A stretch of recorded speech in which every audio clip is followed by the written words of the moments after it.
ladies and gentlemen, and as always, thank you for watching. I've had several viewers that have asked for a little more in-depth look at the interior of the truck and the touchscreen control pads on the inside and back at the Raptor control stations.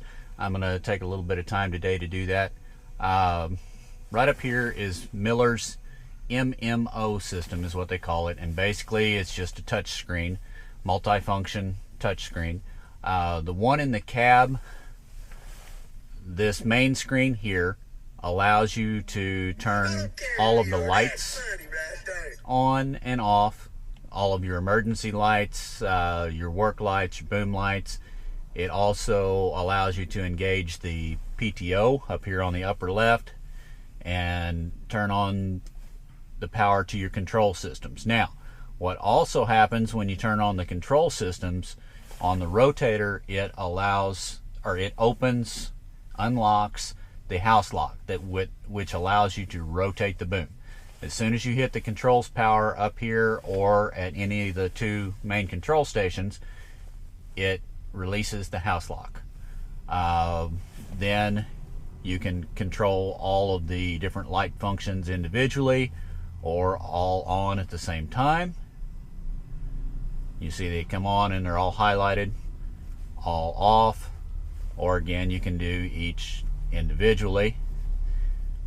These all came from the factory preset with the ambers only and the work lights.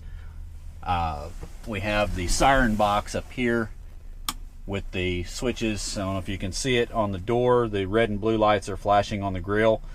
The grill light switch is up here on that control box. And down here is the switch for the overhead, red and blue. So you can see the reflection off the other truck. Some have asked if I have a camera, backup camera. The answer is yes. There are actually two backup cameras on here. And my screen's not coming to life, but it should. Anyhow, this is the monitor for the backup camera. You can toggle between the camera on the right side of the rear or the left side of the rear by hitting this button.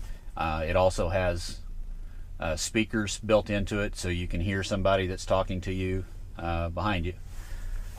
Oh, back behind us in this extra 10 inches of space is basically storage. Right now I've got my winter bag, which has extra clothing, extra gloves, extra flashlights, a tablet, just a few different extra things that I throw together for winter. Got an extra winter jacket, hard hats, and all kind of stuff stored down inside this back here.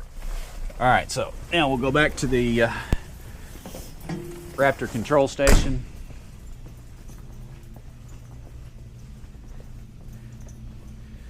This is your home screen right here.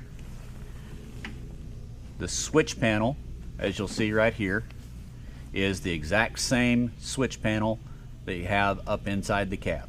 Again, you can turn all your light functions on all at once.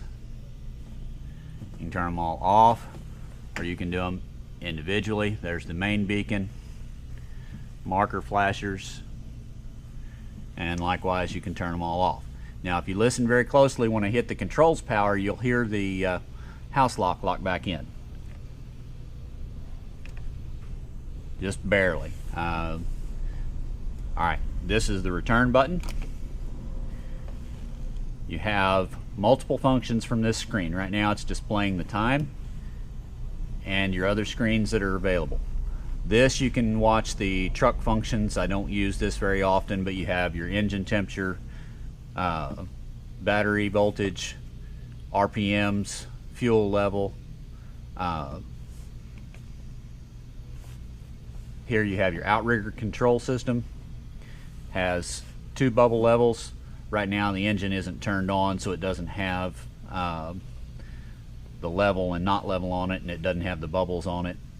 But you can control rears only, fronts, only. You can control front and rear all together, or you can control each individual outrigger depending upon which you have highlighted, or you can control just the right side or just the left side. You push the touch screen and then you push the soft buttons on the side corresponding to, you want to go in with the outriggers, out with the outriggers, up or down. Alright, again, this is your back button. Alright, then you have your winch free spool. I've said this in other videos, but I'll reiterate it. The main control stations here on the back of the truck are the only place that you can free spool the winches. You cannot free spool them from the wireless remote. You can do each individual, and you are asked, I don't have it running, so hold on. Controls, there we go. That's why it wouldn't work. It asks you to confirm your selection. Do you want to free spool that winch? That's to make sure that you don't have something on that line and you want to let it loose. It makes you confirm each individual winch, or you can free spool all winches at the same time. But again, it asks you to confirm it. You can't just inadvertently come up here and hit free spool on one of the winches and it let it loose.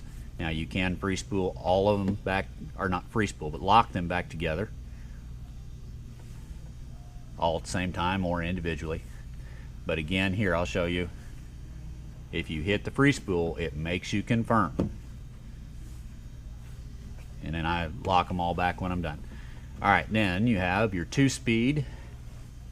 This is the only screen where you can control the travel lock. Here's the house lock. As I said, when I turn the controls on, the house lock automatically unlocked. You can see it's highlighted with red and the little lock is unlocked.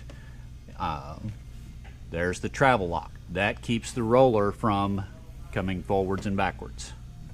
You can also control the winch speeds, fast and slow, and high idle.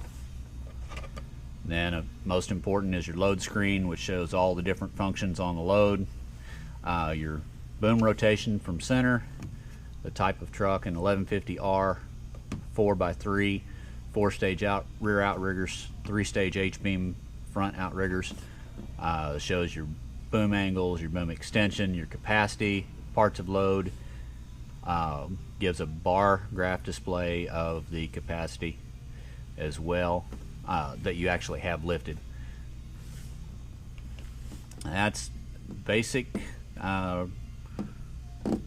run around of the touchscreen control system. Back here you have the soft buttons for the underreach controls, and I've gone over the Raptor control joysticks and toggles many times. I hope that helps you guys. As always, thank you and God bless.